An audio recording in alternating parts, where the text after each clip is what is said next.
listen, you can hear their hearts beating loud. Can't keep those California Indians down. Hello, everyone. You're listening to American Indian Airwaves. For Marcus Lopez, I'm your host, Larry Smith. On today's program, the rise in murders of indigenous activists, citizens, and lawyers throughout Mexico since the beginning of the year, and the Vatican's repudiation of the Doctrine of Discovery, a theological legal instrument used historically by monarchies and governments throughout the Western Hemisphere and the continent of Africa, and still used today to justify the dispossession and theft of indigenous peoples' lands. All that and more here on American Indian Airwaves. You can hear when the moon shines bright, the lone Puebla in the black of the night. You can hear the whisper in the valley. And you know when Kamakani blows to the Bahu drum, it's the warriors who are marching down the mountain, because history ain't no mystery to me. In the first segment of our program today here on American Indian Airwaves, we go to the nation-state of Mexico, as since the beginning of 2023, there's been an unusually high number of indigenous activists, indigenous citizens, and even lawyers that have been murdered as a result of the ever-expanding militarization, the increased intensification of mega projects such as the Mayan Train, and plus more. Our guest speaks on the rise of the violence against indigenous defenders, the pattern of impunity throughout the nation-state of Mexico, and the rise of self-defense groups, and what happened at the National Indigenous Congress, the CNI, this past March 4th and 5th of 2023, when they had their National Assembly, and what is the response to the rise in the murders of indigenous peoples throughout the nation-state of Mexico.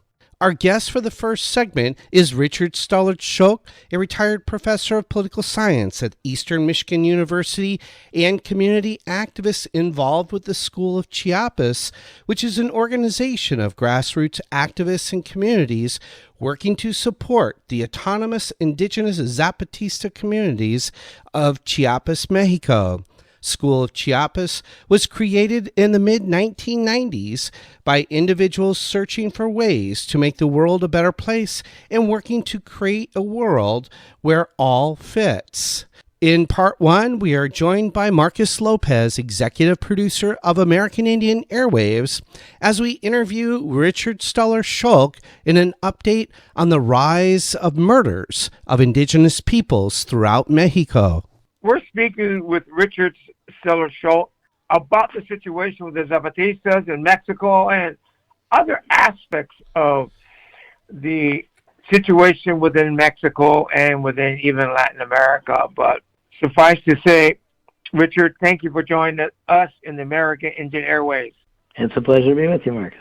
So, Richard, why don't you talk to us and our listeners about the violence against the defenders? There's been a lot of discussion about that across Mexico. A number of indigenous defenders of land and territory environment has disappeared recently. You know, we have Santos de la Cruz Carrillo, the Antonio Diaz Valencia, and Ricardo Lagunes, and Irma Galindo. Talk about that, and who are these people, and shed some light on that for us, please. Sure. There have just been a wave of violent kidnappings, disappearances, assassinations of people who are defending community rights, land and territory rights, and overwhelmingly they're indigenous people from indigenous communities across Mexico. This is very much on the rise. Before I get into some of those details of the specific cases, the background to this, of course, is global capitalism and the neoliberal model of trying to turn everything and everyone into a commodity, which has led to this vast expansion of global capital's greed for extracting so-called natural resources in Latin America and really in many other parts of the world as well. And so that means that indigenous communities are sort of, ground zero targets for being forcibly evicted, terrorized, so that they leave or give up or sign concessions to the territories for these resources. So that's really what's behind it: money and greed of global corporate interests and the governments that defend those interests. So those cases that you mentioned specifically, one of the outrageous cases of violence against these defenders was Santos de la Cruz Carrillo, who is from the state of Durango near the border of the state of Nayarit in northwest Mexico. He is an indigenous Wixárika, the group that formerly known as Huichol, and a defender of the sacred desert lands of the Wirikuta from depredation by Canadian mining companies that want to take over the valuable resources and get rid of all the inconvenient people. Santos de la Cruz also happens to be a lawyer in addition to an indigenous activist and community defender, so I'm sure he's considered particularly dangerous to these corporate interests. He was disappeared forcibly with his wife and 2 small children just last month. And there's a massive campaign to put pressure and visibility on that disappearance. This is just one of many, but he was a very prominent activist.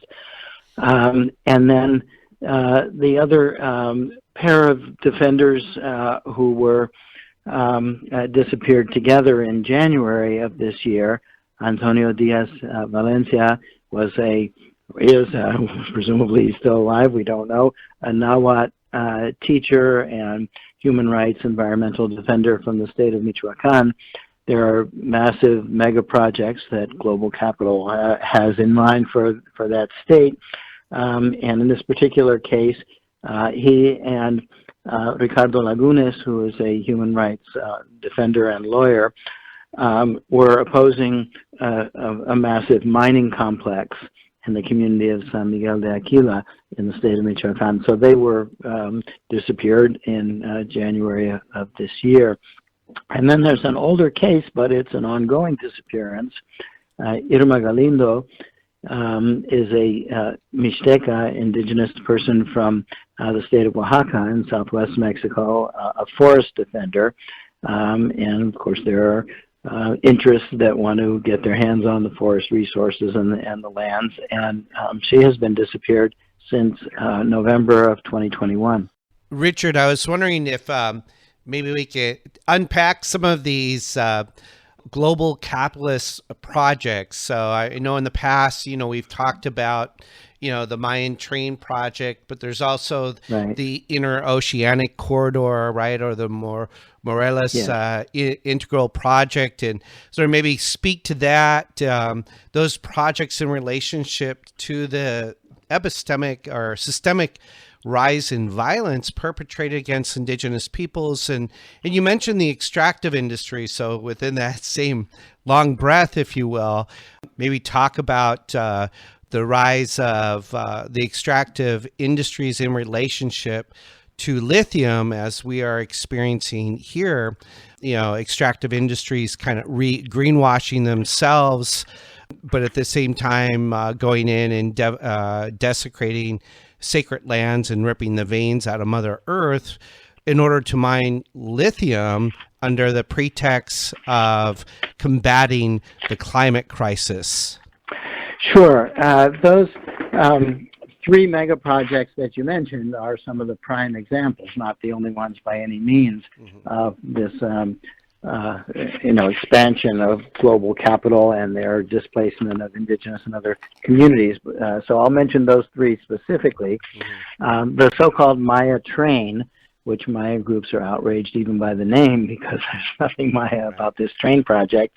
The government also tries to sell it as ecotourism, a kind of greenwashing, but that label is rejected also by the indigenous communities all along the route. So this would be a train route that would connect Mayan sacred sites and ruins between the site of Palenque in the state of Chiapas and all the way in the southeast of the country, all the way up to the Yucatan Peninsula, where there are a number of Mayan sites.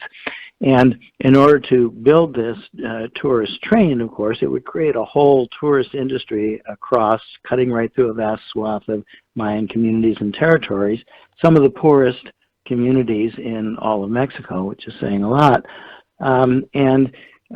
So it would not only displace people from their lands, but it would have a devastating environment, is having already a devastating environmental impact as they're clear-cutting forests and other lands along the way. And to add insult to injury, the government concocts a series of fake so-called consultations with the indigenous communities, buying off a few leaders, pretending to have a consultation to which most people are not invited or unaware that was even happening, and then say, look, we won the vote. So they buy some people off, they pretend to have a consultation, they claim that there's consensus, but nothing could be farther from the truth. The Zapatistas have been, among others, active in resisting in the portion of the so-called Mayan train that would go through the state of Chiapas. It's not Zapatista communities, but it's not just Zapatistas. Indigenous communities all along the route have been in resistance, and it's another example of a tactic to divide communities, because some people in very poor communities will take the money and say, oh, great, this is bringing in jobs. And that creates tensions and divisions between indigenous groups. Government loves to pit groups against each other, and then if there's violence resulting, say, look, these people are all so violent, I guess we better send in the military to restore order. So it's sort of, it's a no-win situation. Speaking of the military, these mega projects, many of them have been turned over to the military to administer them. And so this is something that's not well known outside of Mexico, but the tremendous militarization of the country, and specifically of the mega projects, is something that the National Indigenous Congress of Mexico has been denouncing. So anyway, the so-called Mayan train is one of those projects. Another that you mentioned is the integral development project in Morelos. So it's multifaceted, but includes a pipeline project. And again, very large amounts of money, lots of displacement, very little real consultation with the communities. And then another of the massive projects in the southwest of Mexico, in the state of Oaxaca, there is a kind of narrow isthmus, a narrowing of the land between the oceans, where there have long been investments by foreign corporations, Spanish and other corporations, in massive wind farms. And, we tend to think of wind energy as a green source, but not when you create, when you sort of clear cut an entire massive area of land, displace the communities from their livelihood, and just put windmills as far as the eye can see packed in closely. So that's part of it. But this project, it's very ambitious. It would include deep water ports and a high-speed cargo rail line across the isthmus to connect the Pacific and Atlantic. So it really is a project of global capital of massive proportions, kind of, like the Panama Canal or the Chinese Canal project in Nicaragua, sort of on that scale of infrastructure, energy, etc. When we talk about extractive industries, typically that's mining or the extraction of petroleum subsoil resources, but if we extend the concept more generally, extracting energy from, say, hydroelectric dams or these wind energy farms, or even agroindustry is a kind of extraction from the land of a resource that's then made available in the global market, but it concentrates, of course, all the wealth and the profits in the hands of large transnational corporations and leaves the communities destitute, bereft of their natural resources, not to mention their connection to the land and their culture, and they're being deliberately divided, pitted against each other in ways that are just absolutely destructive of the social fabric of indigenous communities. So those are a few examples of megaprojects and their impact. And you're listening to American Indian Airwaves. We're speaking with Richard Stahler-Sholk on the recent spike of indigenous murders of indigenous activists, citizens, and even lawyers throughout the nation state of Mexico. And we want to remind listeners that KPFK is presently in fund drive mode, and we want to inform you of our thank you items for helping to support us here on American Indian Airwaves and here on KPFK. We are offering two phenomenal premium items. One is the book by Stephen Newcomb. The book is Pagans in the Promised Land, Decoding the Doctrine of Christian Discovery. It's a $100 thank you item.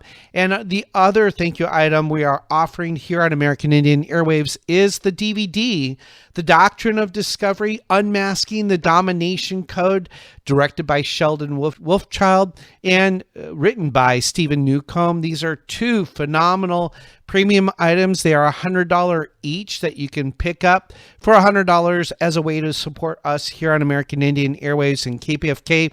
And we're going to talk more about the doctrine of discovery, or as Stephen Newcomb reminds us, the doctrine of dominion. And certainly those of you that have paid attention or are aware of recent news coverage of the Vatican's repudiation of the doctrine of discovery.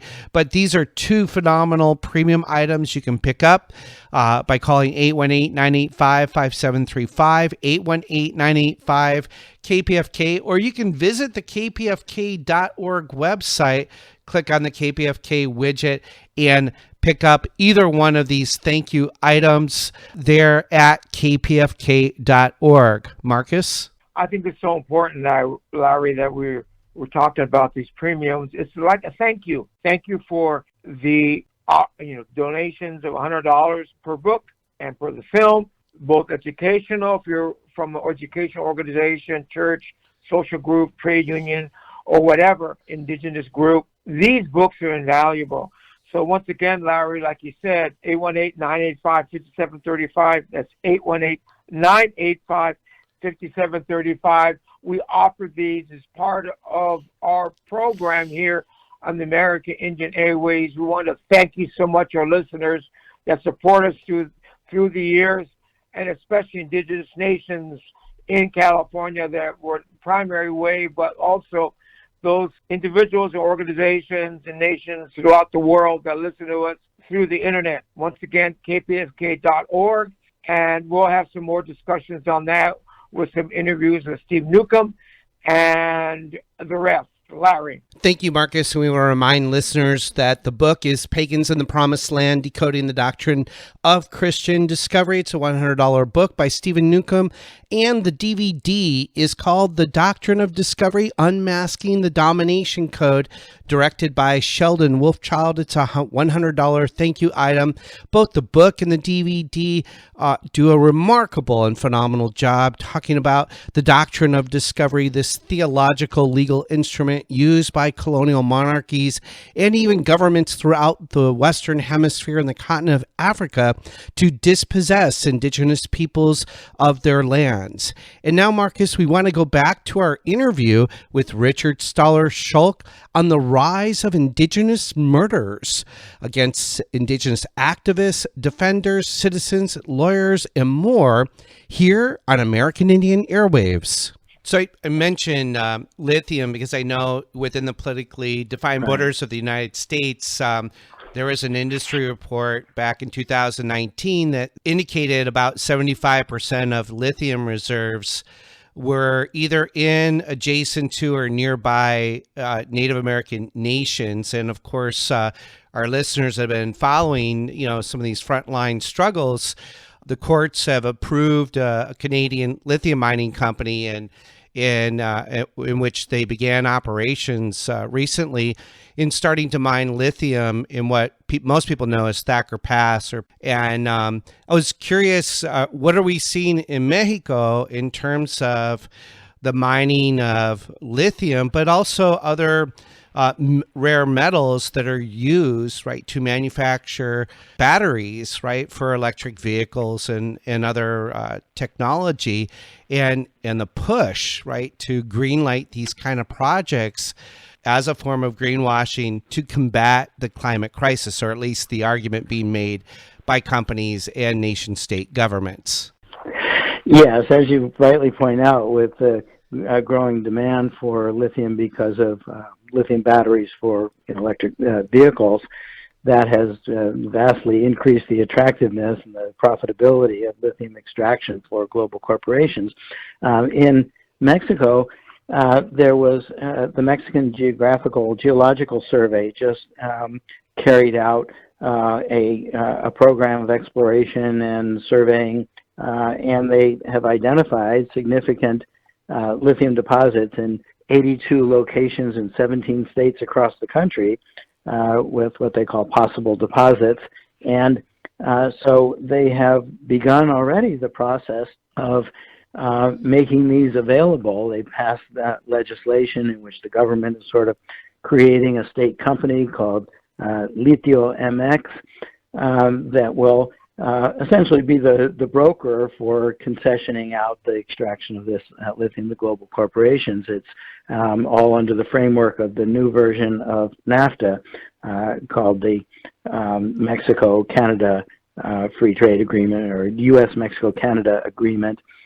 And this new survey and formation of this state lithium company to kind of turn over rights to global corporations has been denounced by the NGO Mining Watch Canada, as well as the Mexican Network of People Affected by Mining.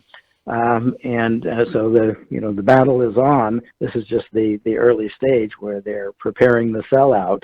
But already Mexican activists, environmentalists, and the communities that are going to be affected are starting to gather information and try to counteract this. So it's very similar to what we're seeing in other parts of the Americas. Richard, the aspect of, I don't want to get too much involved in the political economy of mineral extraction. There's a lot of information.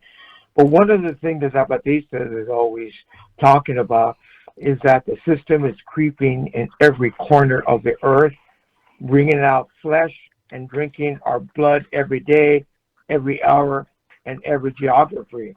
So the death and destruction that gave life to the hydra of the capitalist system and allows it to grow and reproduce itself, even in the most unsuspecting corners of humanity. Its creed is war. So it shows its predatory ways at times, now more and more often, simply to preserve pleasure, to preserve itself, to reproduce itself, to look at this, what we're talking about. And that's why I wanted to start with naming these individuals. It's not just an academic question or political economy, or it's right. Like we discussed in previous programs, these are lives of indigenous people and the surrounding peoples, and peoples in urban areas or rural areas need to understand that the hydra system, as the capitalist hydra that the Zapatista is talking about, is very well alive, number one. But secondly, that this particular activity is so we need to understand that, number one. And these names of these people, Santos de la Cruz Carrillo, Antonio Diaz Valencia, and Ricardo Lagunes, and Irma Galindo, are real people doing real activity in a country that is oppression. And we'll get into this hopefully if we have some time. But you're going into this whole stuff, and you mentioned this about the pattern of impunity about the crimes against indigenous people continues. What do you mean by that? Share with that little bit of snippet, because we just have only a limited amount of time in order to describe this. And that, I think this is very important. Mexico, in a country right south of us, and I don't prescribe to the political borders per se, but this is a whole region, indigenous nations trying to do something for themselves. Talk about this patterns of impunity and these, coupled with that, long question, but the self-defense groups. Okay, sure. I think, as you say, real people are dying in these resource wars, and it's important to keep that in mind. When we think of war, we think of government armies, organized and institutionalized in a way. But this is a different kind of war, but no less real and no less deadly. Just as an example, the Mexican National Indigenous Congress, the umbrella organization for the 60-plus indigenous groups in Mexico, just had a National Assembly in Tehuacan, Puebla, last month.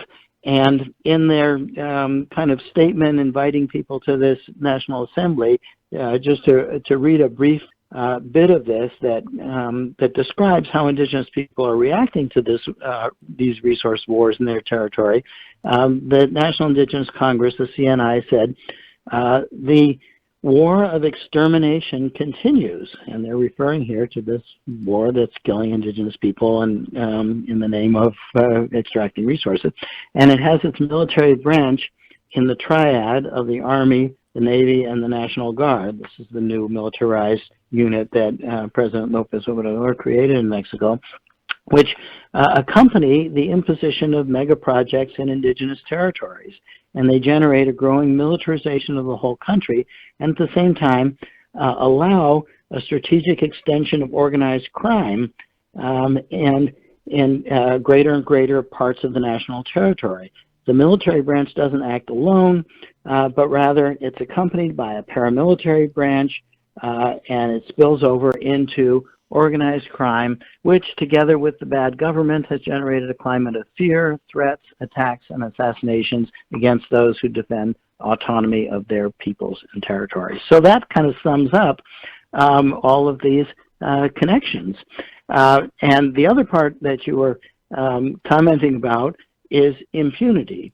That is, the military, the killers of these land and environmental defenders get away for the most part scot-free, unpunished. There's rampant impunity for them for intimidating activist organizing. And the flip side of that is there's a criminalization of the activists themselves. They're constantly being arrested and charged with trumped-up charges. So, for example, there is a Zapatista support-based community member, Manuel Gomez Vasquez, a Santos indigenous man from the Ocosingo region, who was a member of the Good Governance Council, the Junta de Buen Gobierno of one of the Zapatista caracoles, or regional centers of governance, who was arrested and tortured 2 years ago by armed civilians and then turned over to the prosecutors, who charged him with homicide with no evidence whatsoever. And he's been held in pretrial detention ever since, exceeding the legal limit for holding people under pretrial detention, not to mention that there's no evidence whatsoever against him. So human rights groups have been, calling for his release. So people who are activists in the communities trying to defend communities against global capital and the mega projects and the intrusions on their rights and autonomy, they're criminalized. But on the other hand, the assassins get away either scot-free or with light sentences. An example of the latter is the killers of Simón Pedro Pérez, who was a member of Las Abejas, a pacifist indigenous rights organization in the highlands of Chiapas that has been sympathetic to the Zapatistas. Simón Pedro Pérez was killed 2 years ago, in July of 2021, while he was walking with his son in a town in the highlands. He was a human rights defender, and the alleged killer was, allowed to kind of roam free, and his trial was delayed through one tactic after another for over a year and a half, and they finally, did a sort of accelerated version of the trial and gave him a light sentence, but refused to investigate who was really behind ordering his assassination. So they got the trigger man, but they didn't get the intellectual authors of the crime, and so on and so forth. So this is the pattern. Those who defend human rights, indigenous rights, autonomy for communities, they are charged as criminals and sometimes even terrorists. And those who assassinate, intimidate, and forcibly disappear them get away with either completely free or no sentences whatsoever. And we want to remind listeners, you're listening to American Indian Airwaves. We're speaking with retired Professor Richard Stahler-Sholk, community activist, and with the School of Chiapas on the rise of indigenous murders throughout the nation-state of Mexico since the beginning of 2023. And now back to the interview. So it's this frustration with the failure of the justice system in Mexico that has led some indigenous communities to organize armed self-defense groups. Not an ideal solution by any stretch of the imagination. Sometimes they organize these groups to try to fend off the organized crime and drug cartels that are now given free rein by the government to operate in these communities. So one example was in the highland region of Chiapas. There was an armed self-defense group that formed in June of 2021 called Los Machetes. And that group quickly degenerated into just another criminal group. Once they sort of got a hold of territorial control, they started to extort and use strong-arm tactics to extort members of the community and terrorize members of the community. And so that led to, just last month, the formation of a new self-defense group to counteract that self-defense group. So we can see where this is going, a sort of spiral of violence in which indigenous groups are pitted against each other, but all out of the frustration because the government doesn't provide true security for communities, but instead it's just providing security for global capital, corporations, extractive industries, and indirectly for the criminal organizations like the drug cartels themselves. And we want to remind listeners that you're listening to American Indian Airwaves here on KPFK, and we appreciate all of you that continue to support us here on American Indian Airwaves and KPFK. And we have two phenomenal and crucially important thank you items as a way to financially support us here on KPFK. We're offering the book, Pagans in the Promised Land, Decoding the Doctrine of Christian Discovery by Stephen Newcomb as a $100 thank you item, as well as the DVD, The Doctrine of Discovery, Unmasking the Domination Code,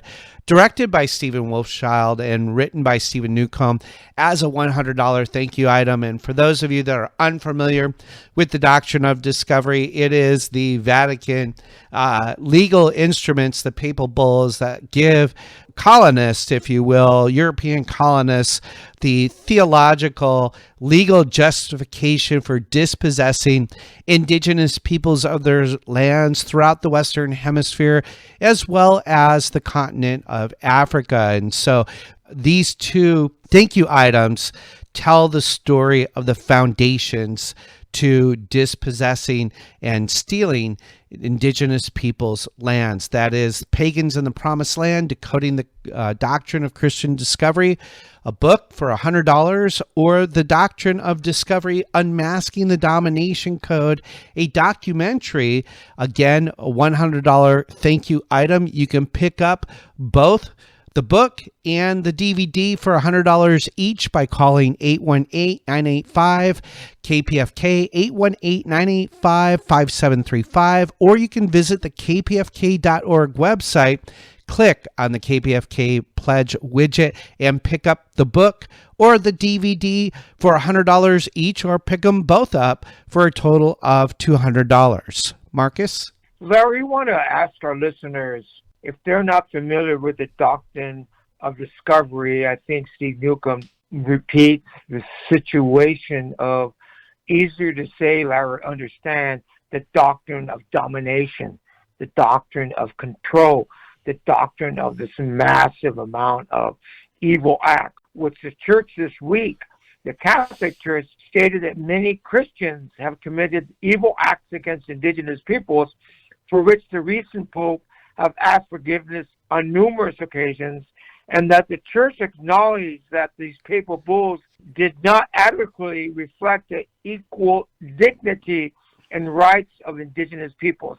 This is something that's really new in the sense of the statement. At the other hand of it, Larry, when the Pope went to Canada, we covered some of the comments about when the Pope would visit Canada.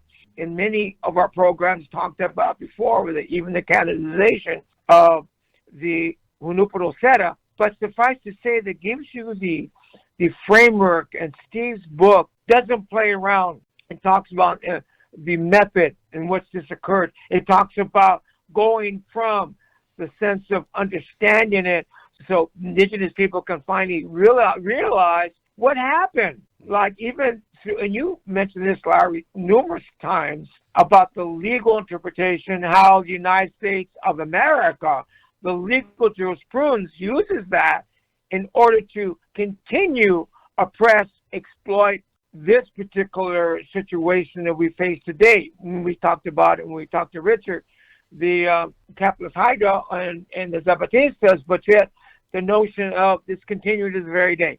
How that it could be articulated as far as what that is. These two items, Larry, we're trying to give through a donation of a premium $100 for the book, $100 for the film. These are gold in reference to an explanation of some of the things indigenous people ask the question of, not only for their aspects of the courts or the aspects of political processes within these United States in North America, but yet this we provide you, Larry, and we try to go out of our way in order to provide you with something substantial, something that means something. And so when you phone this number, 818-985-5735, that's 818-985-5735, whether you're listening to the internet, you're from an Onondaga Nation, or whether you're listening in Southern Cal over radio or all over Kumeyaay, all over the Chumash country, down in the Tongva here in Los Angeles, or the Cahuilla, or the other many tribes within, nations within Southern Cal, we can see that gives you a terrific amount of understanding of what, when people say the doctrine of discovery, doctrine of domination, how that occurred, when it occurred, and what that means today. Larry. Thank you, Marcus. And we want to remind listeners they can pick up the book and the DVD by calling 818-985-5735 or visit the kpfk.org website.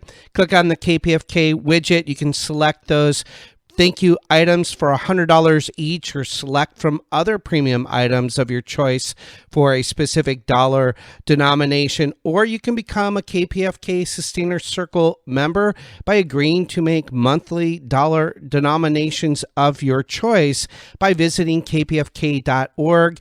And we want to go back to our interview with Richard Stahler-Sholk, a retired professor at the University of Eastern Michigan, a community activist, longtime work with the School of Chiapas. We interviewed him on the rising spike of murders of indigenous land defenders, citizens, even lawyers throughout the nation state of Mexico since the beginning of 2023. And now back to the interview. Richard, the article by Magdalena Gomez on Osnada, I think, or the support group of Chiapas, mentioned the 27th anniversary signing of the San Andres Accord, which in itself is a long discussion. But I think the exciting thing about it is that the assemblies, what's happening with the National Indigenous Congress since 1996, is organizing. Indigenous people are organizing. They're being action-orientated. Talk about that for our listeners so we can see that, just like in North America, many of our interviews here in American Indian Airways talking about Native people are active, they're proactive, and they are engaged in our communities at a grassroots level. Talk about that for the assemblies in the near future. Sure. So the San Andres Accords that you mentioned, to remind the listeners, were negotiated after the Zapatista uprising of January 1994, the Zapatistas agreed to enter negotiations with the government, and the government decreed a ceasefire. Those negotiations, of course, went nowhere. The government just ran out the clock and was stalling and obfuscating. Fortunately, the Zapatistas just went ahead and proceeded to implement their autonomy project in their community in the meantime and said, we don't need permission to be free. We'll talk to you, but in the meantime, we're doing this thing. And so when the San Andres Accords were signed in February of 1996, they supposedly granted a right of autonomy to indigenous communities, but what the government meant by that was that they would choose their flunkies and their intermediaries and sort of decentralize a quota of power and resources to those people in the communities. The last thing they wanted was actual community control, certainly not of resources, economic resources. So that whole agreement went nowhere. And so here we are. The agreement was signed in 1996. The implementing legislation, when it finally came out in 2001, was a complete sham.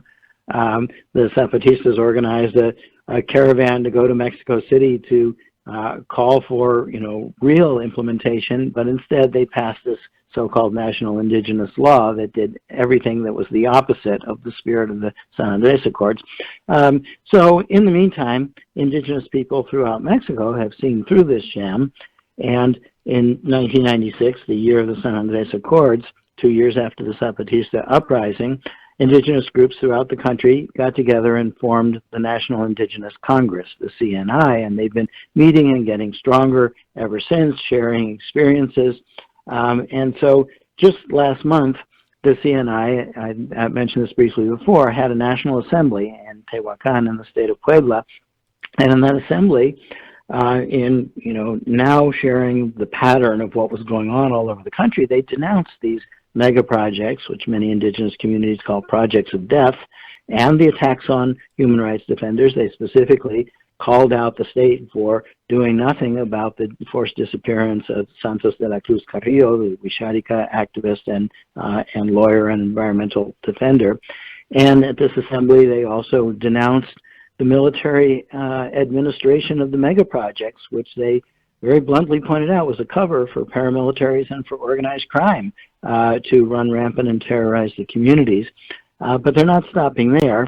The assembly is making plans for another caravan called the South Resists, which will be a caravan across South and Southeast Mexico to visit some of these sites of the mega projects, visit indigenous communities. That will take place between April 25th and May 5th. And it will start in the Tehuantepec Isthmus in the state of Oaxaca, where the Transisthmian Corridor project that we talked about is underway. And it will proceed across Chiapas and the state of Tabasco and up into the Yucatan Peninsula. And then at the conclusion of that caravan, there will be a 2-day international meeting, May 6th and 7th, in San Cristobal in the state of Chiapas, to sort of share and report back on these experiences and denounce and sort of reinforce the networks of indigenous people. So indigenous people in Mexico are certainly not being passive and taking this war of extermination, lying down. Richard, I love the CNI. They take up the Zapatista thought of achieving the impossible, because too much has already been said about the possible. We can take this in the different levels. We're running out of time. We really appreciate you, Rich, for your discussion. We'll have further discussion, especially on the South Resist and all the activity of indigenous people within Mexico, our southern Abaya, South neighbors, and we'll continue the discussion in the near future. Richard, thank you very much. Thank you, Marcus and Larry, and thanks for American Indian Airways programming. And we want to remind listeners that you are listening to American Indian Airwaves here on KPFK. And if you appreciate the work of the volunteer programmers and paid staff here at KPFK. We're asking you to continue to financially support us here on American Indian Airways, and particularly KPFK, as we bring you marginalized voices of Indigenous peoples and our allies. We are offering 2 phenomenal thank you items or premium items as a way to say help us and thank you.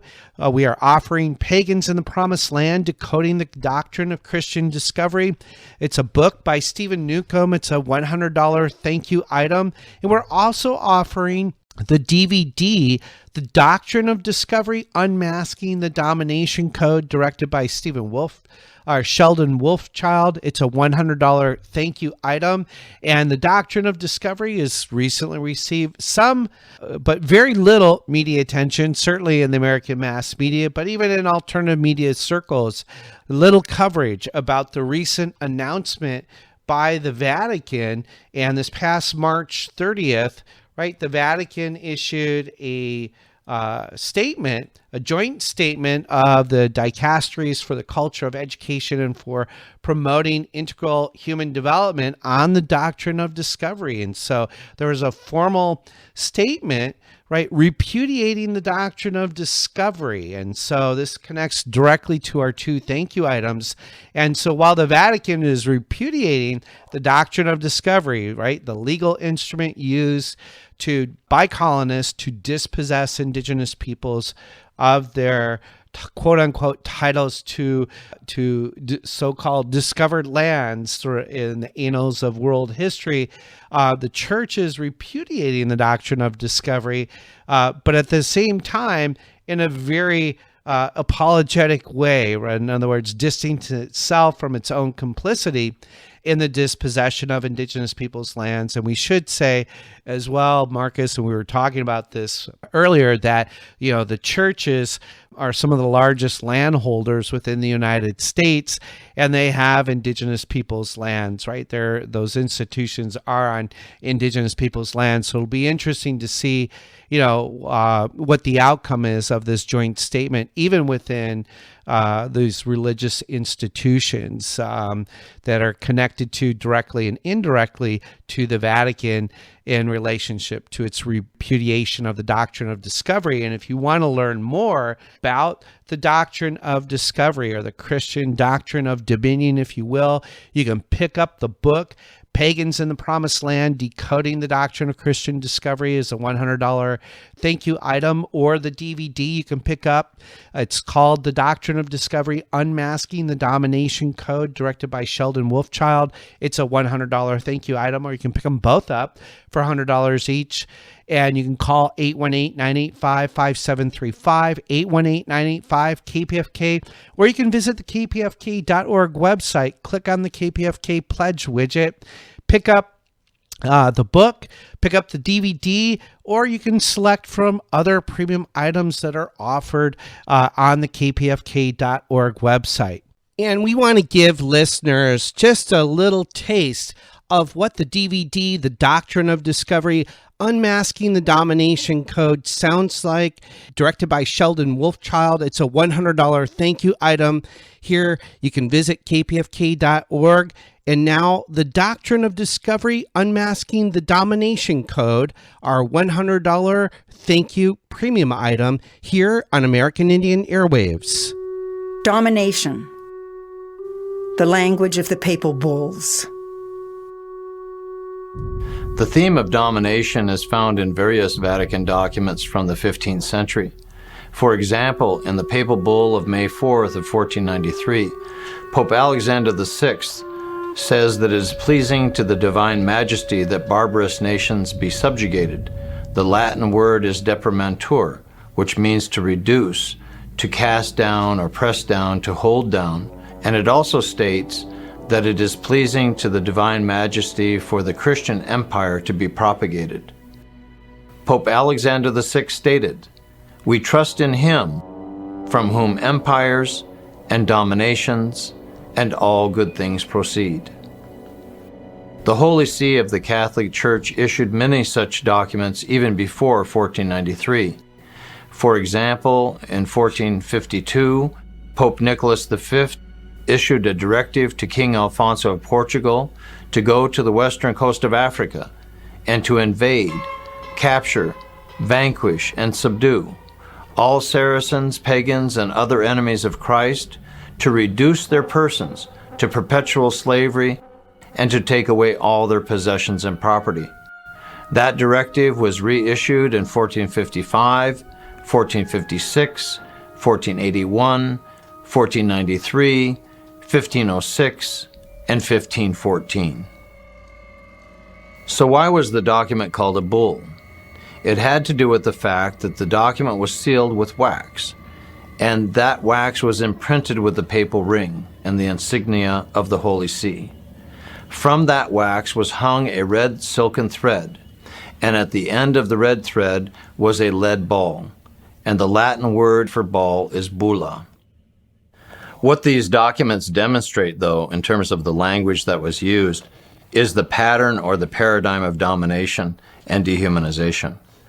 And this is very clear by looking closely at the kind of language that was used in those documents.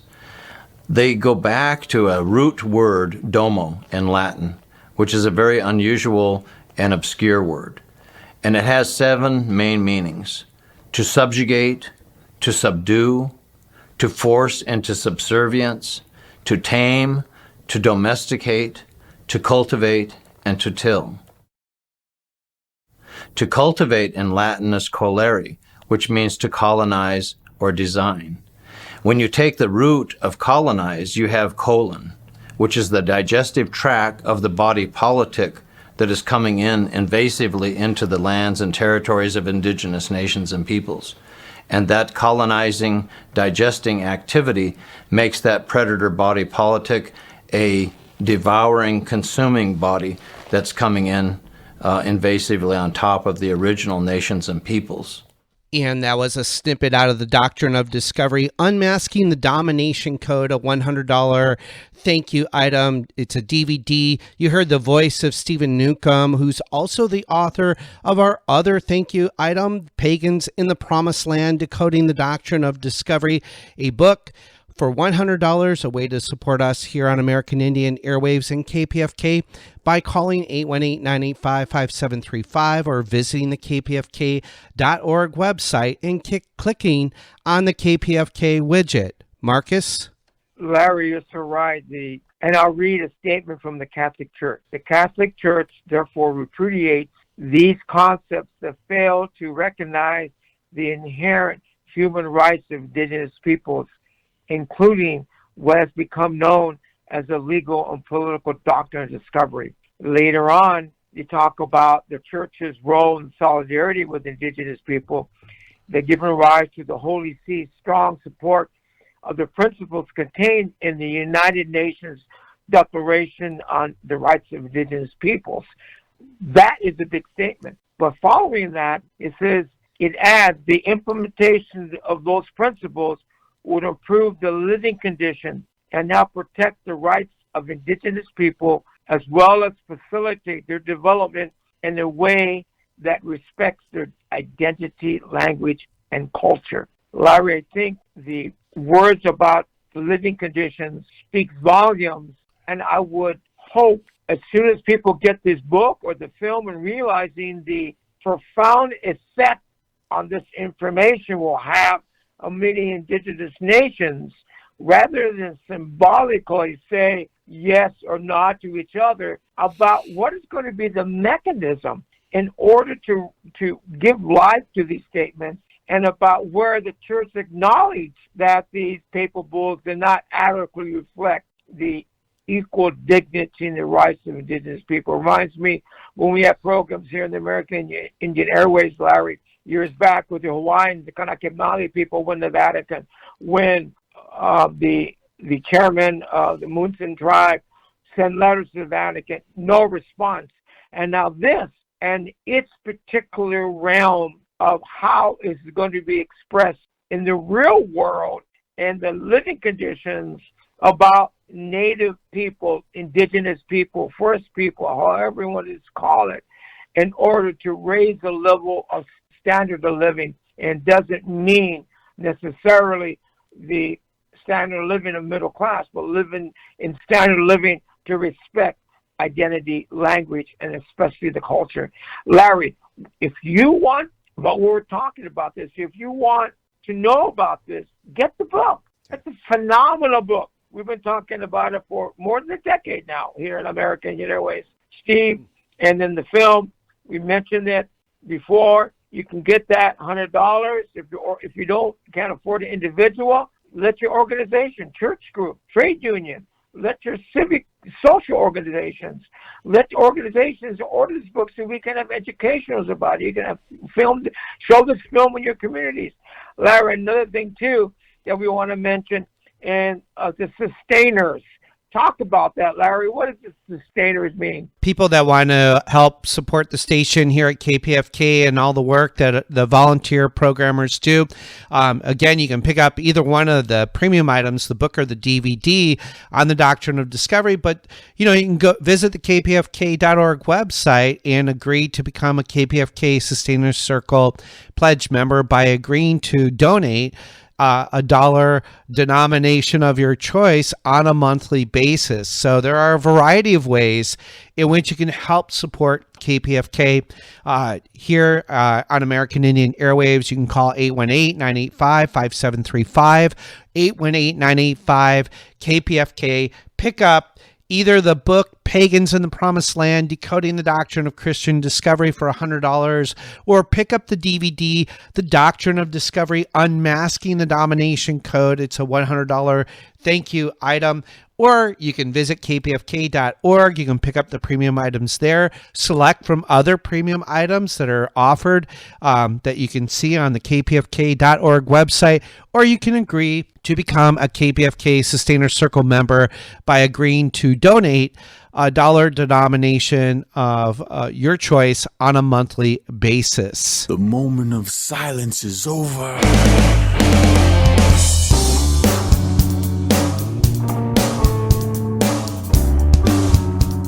And that concludes our show for today here on American Indian Airwaves. A special thank you to our guest, Richard Stahler-Sholk. A special thank you to our musical guests, Aragon Starr, Kuba Aina, and the band Blackfire. American Indian Airwaves is mixed and mastered in the studios of Burnt Swamp Studios in Signal Hill, California. For Marcus Lopez, I've been your host for the hour, Larry Smith. Until next time. They sleep caged against their fear. They try not to become what they've endured, wearing their souls on the thread. The moment of silence is over.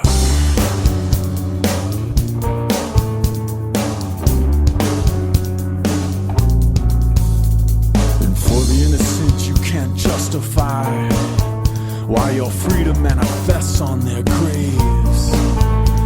And the blood never comes clean from the guilty minds, nor the hands that hold the chains. In a rhythm of resistance, we still fight for our lives. In this war that never ended, we've outgrown your lives. Let our actions speak when they ignore our words. For all the lies, there's a truth that must be heard.